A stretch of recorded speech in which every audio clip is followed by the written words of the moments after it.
Hola, estamos acá en otra charla de café y esta vez con mi querido amigo Mauro Campos. Con Mauro tuve el placer de editar un libro. Sí. Es una persona que trabaja, es capaz, es Mm, agradable, es tan buena persona como médico, lo cual ya es decir gracias. mucho. Es una persona sumamente generosa, aparte buen deportista, que sabe vivir la vida, Gracias. una persona sumamente agradable. Nos vemos poco, pero cuando nos vemos conectamos muy bien y es Sí, un gusto gracias. tenerte acá. Es la segunda vez que hacemos una charla de café y Sí, esta vez es casi un tete a tete. vamos. Vamos a tratar de abordar el tema de las córneas, la provisión, las técnicas.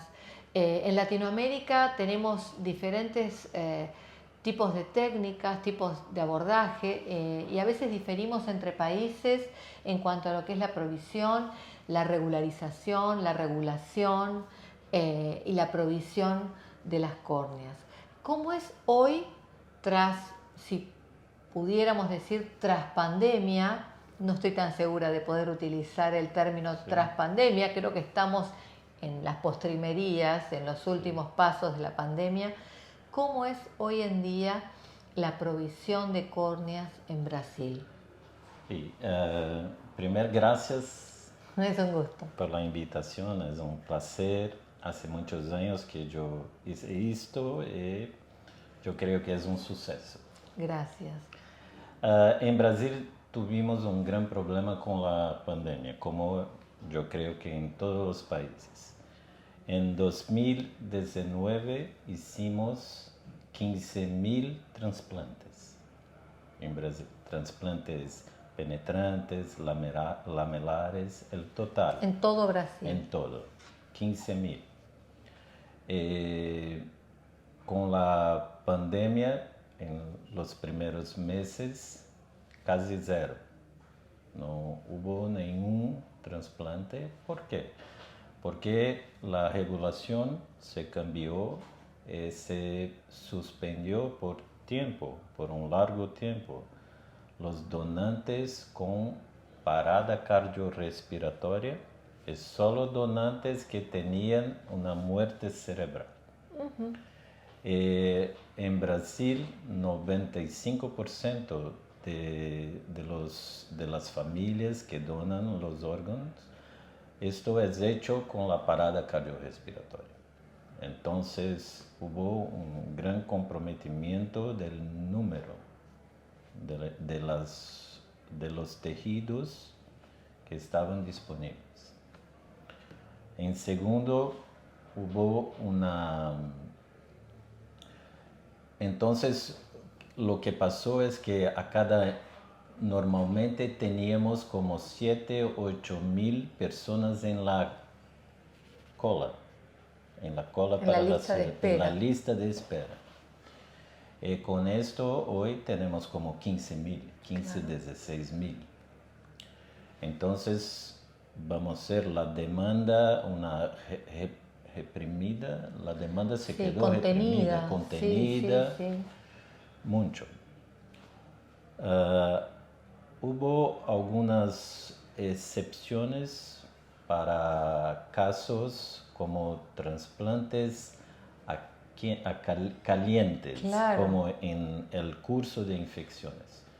Como en la escuela polista tenemos muchos casos de infecciones graves por hongos, por pseudomonas y por acantamiento, que muchas veces tenemos que hacer los trasplantes para el tratamiento de la infección activa. Eh, También como de cada 10 tejidos, solo usamos 5. 5 se pierden o por problemas de la sorología positiva para hepatitis o HIV o HTLV3 o la enfermedad de Chagas, que en Brasil es muy prevalente. ¿Es endémico? Es endémico en algunos sitios. Sigue siendo un problema que interfiere o perjudica o no ayuda el proceso La provisión. la provisión. Entonces, después de cerca de un año, se cambió la regulación y se permitió en algunos estados. En Brasil hay una particularidad. Tenemos sistemas estaduales.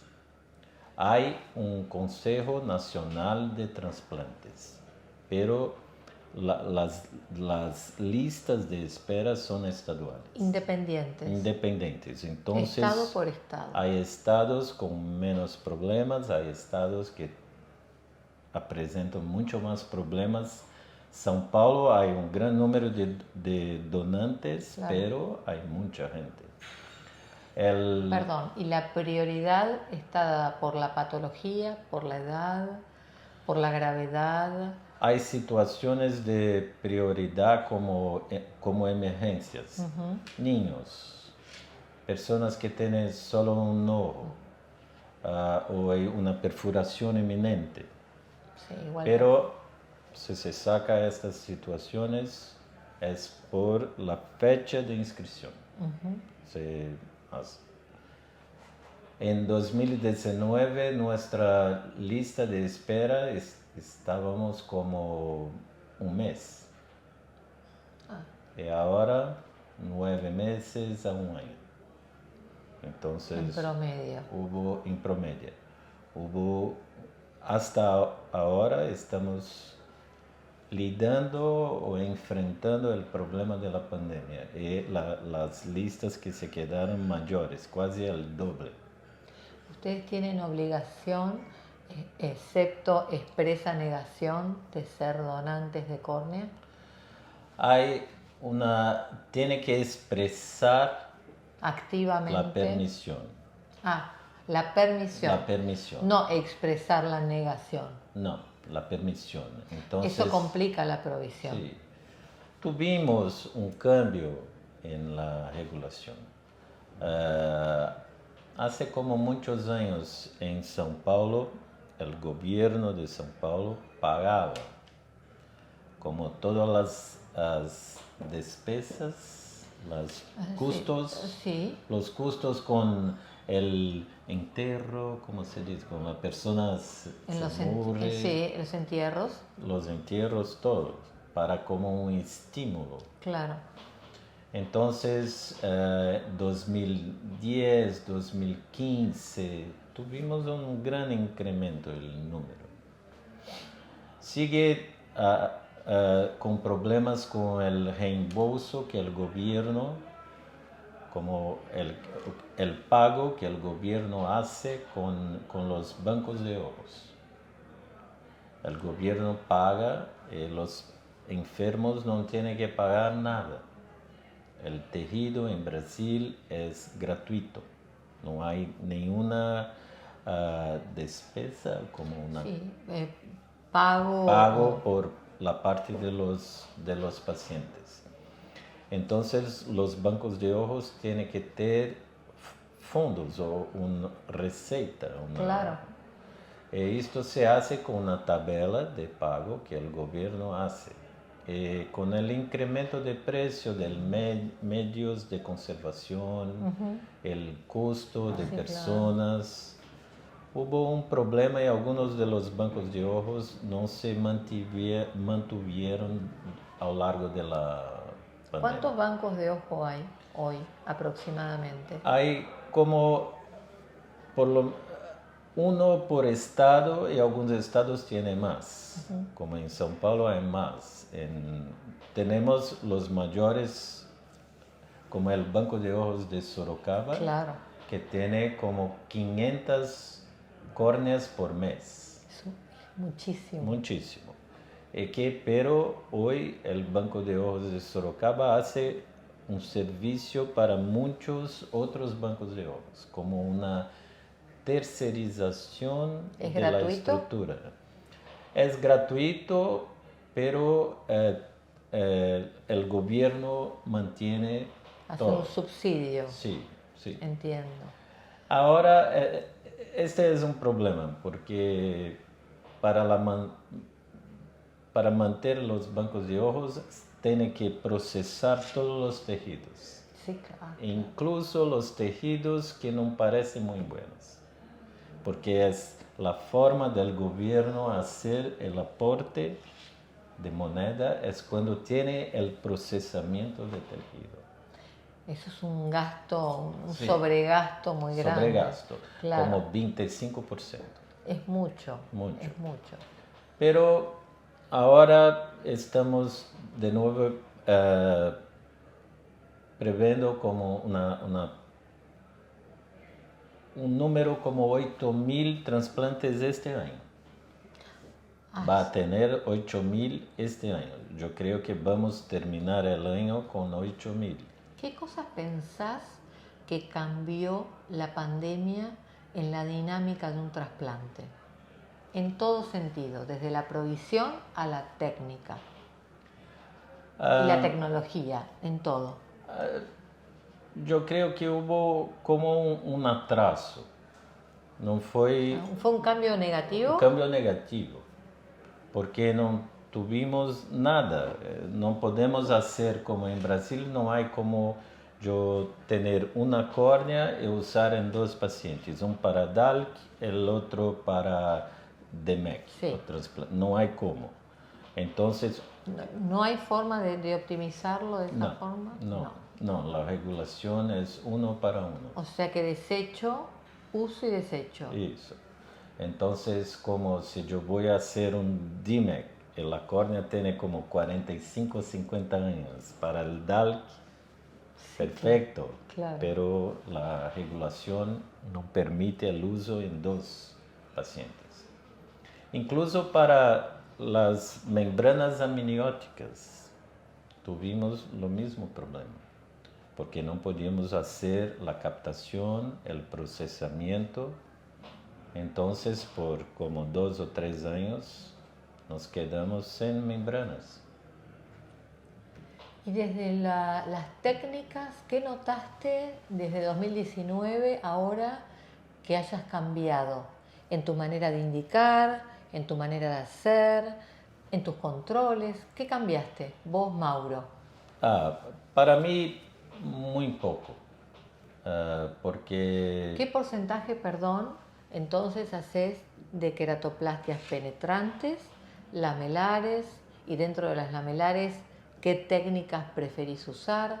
¿Cómo estás hoy parado frente a cada indicación? Sí. Los números en Brasil acerca de la frecuencia o cómo las personas están haciendo uno en el otro, no tenemos el número. En São Paulo, tal vez 50% penetrantes, 50% lamelares. ¿Y en tu São práctica? Paulo. Es casi eso. Refleja eso. 50%. Lo que pasa es que hay un problema de entrenamiento con la queda del número peor. Claro. Entonces los fellows que hicieron el entrenamiento en los últimos 2 años casi no hicieron nada. Claro, Perdieron mucho. Claro. Y no hay cómo recuperar. No hay cómo, porque nosotros tenemos nuevos alumnos. Claro, o sea que ese fellow viniendo. de pandemia quedó vacío. Sí, y los residentes lo mismo.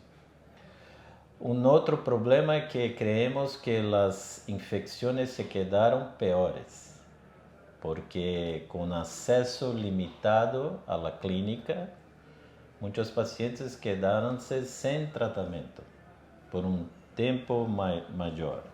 Entonces, la impresión que tuvimos es que los casos que necesitaron trasplante a largo de infecciones fueron más frecuentes. Claro.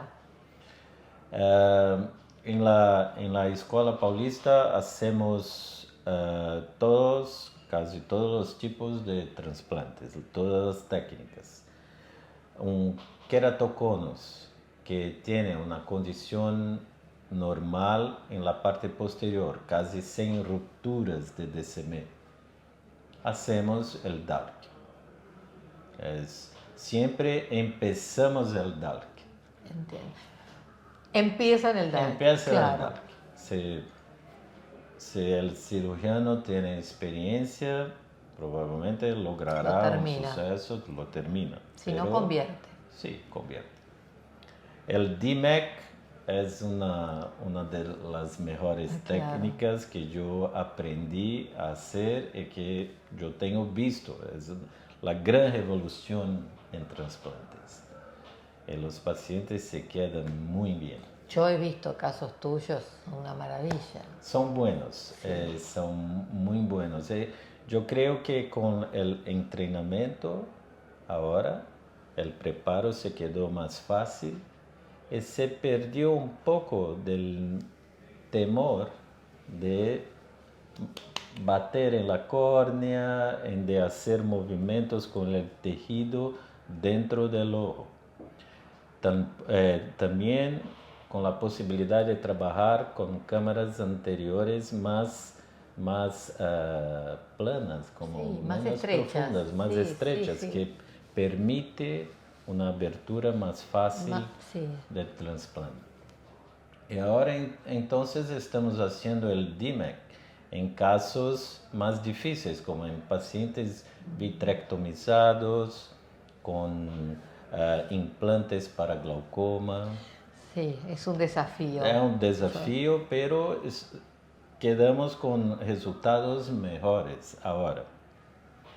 Los trasplantes penetrantes siempre siguen el problema del trauma, el trauma postoperatorio y la ruptura del globo. Incluso 2, 5, 8 años después, el ojo, el globo, se parece muy frágil para el trauma. Entonces, la posibilidad de hacer con la cámara cerrada es un incremento de seguridad para los pacientes y para los médicos. Y para el cirujano. Sí. ¿Quién no tiene taquicardia cuando hace la preparación completa y ves que te está saludando todo en el momento que sacas, verdad? Claro. Es un estrés, es verdad. El láser para trasplante, hay las personas que hacen, se puede utilizar, pero yo creo que hoy la gran mayoría en Brasil es manual. No, casi no se. En algunos casos. ¿Por costos? Yo creo que por costo-beneficio. Por costo-beneficio es por la agilidad de hacerlo muy rápido. Sí. Y porque en realidad las ventajas son pequeñas si hay. Sí, cuando lo sabés hacer, el beneficio no se vislumbra y el costo es mucho más alto. Mucho más alto. Entonces, hay algunos tipos distintos o nuevos de trasplante en Brasil, como el trasplante de la camada de Baumann. Sí. ¿Cómo estás con eso? Yo no tengo experiencia personal. No, yo tampoco. Yo tengo visto algunos casos para queratoconos con resultados refractivos muy variables, como gran aplanamiento o irregularidades, pero es una estrategia que puede mejorar con el tiempo, con el conocimiento. A mí no hace mucho sentido, porque yo creo que la membrana es delgadita, muy delgadita. Y la enfermedad en realidad se continúa con el tiempo. Entonces es como poner un disco y hacer un cambio, una plástica de la córnea, un cambio que va... Sí, transitorio. Es una idea interesante para tener menos tejido, menos proteínas donantes y sin embargo menos rejección. Un otro detalle interesante con los trasplantes en Brasil es ahora dos medicaciones se quedaron muy frecuentes. El tacrolimus para el control postoperatorio y para disminuir ¿Lo utilizás, perdón, de rutina? de rutina. Yo estoy tentada, no lo estoy utilizando de rutina, pero y te da buen resultado. Sí. ¿Efectos tóxicos? Hay algunos pacientes que no toleran el uso, que se quedan como Sí, ardidos, molestos. molesto, borroso, Sí, incluso en conjuntivitis atópica, sí, en sí, he leído, sí. otros casos. Pero para inflamación, para no tener los problemas con el corticoide a largo plazo, parece muy interesante. Y el efecto antiinflamatorio es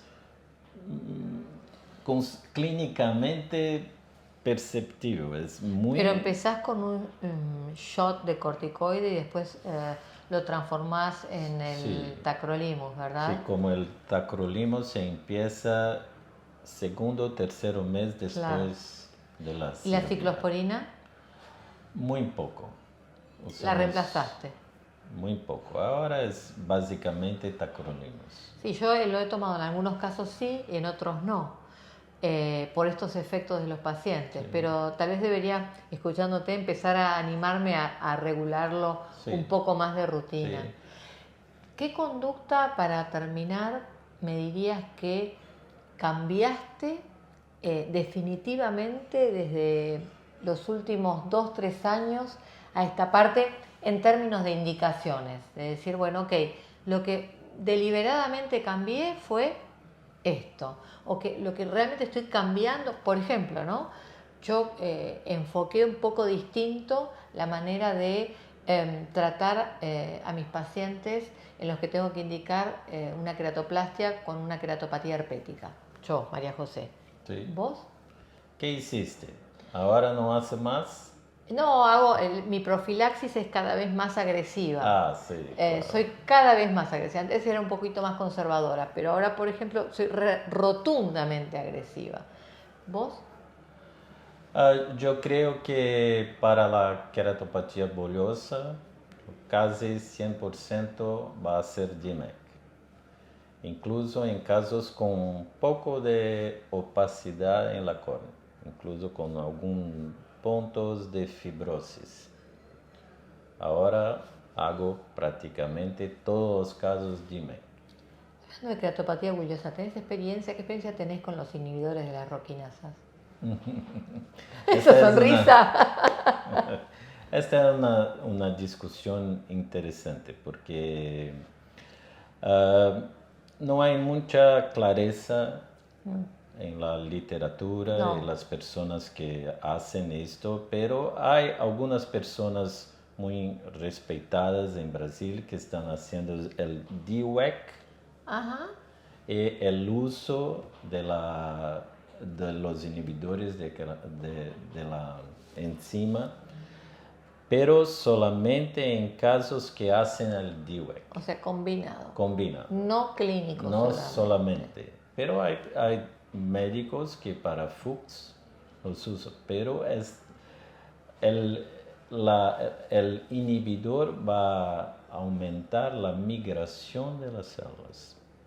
No parece que la multiplicación, solo la migración. Sí, que para algunos casos no es poco, porque No es poco. Si va a aumentar la migración, a veces en algunos casos border o que por X causa estamos dilatando la indicación de la queratoplastia, Claro. a veces nos ayuda. Claro. O yo, por ejemplo, tengo algunos pacientes que no puedo todavía indicarle la queratoplastia y son hipertensos y no puedo indicarle el cloruro de sodio, y es una alternativa y no está mal, por ejemplo.